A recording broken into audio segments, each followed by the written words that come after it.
ایک آدمی چچا رحمی کے پاس اپنی پریشانی لے کر گیا اور کہا، میں اپنی بیوی، 6 بچوں، ماں اور ساس کے ساتھ ایک ہی کمرے میں رہتا ہوں، میں کیا کروں؟ چاچے نے حقے کا کش کھینچ کر دھواں ہوا میں اڑاتے ہوئے کہا، جاؤ اور ایک گدا خرید کر اسے اپنے ساتھ کمرے میں رکھو اور 2 دن بعد آنا۔ آدمی 2 دن بعد واپس آیا اور کہا، صورتحال اور خراب ہو گئی ہے۔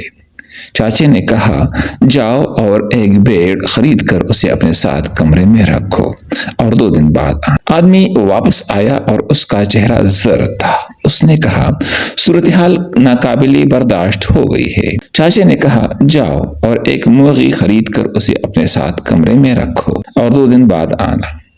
آدمی واپس آیا اور خودکشی کے قریب تھا۔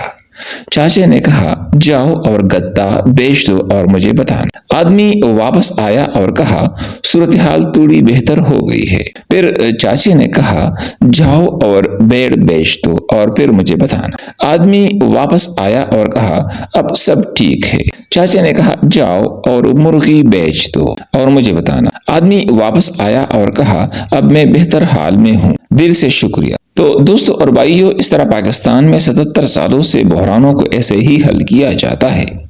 وہ آپ کو نئی مشکلات پیدا کر کے اصل مسئلے کو بھولنے پر مجبور کرتے ہیں، تاکہ آپ اپنے مسائل پر اللہ کا شکر ادا کریں اور ان کا احسان مند رہیں۔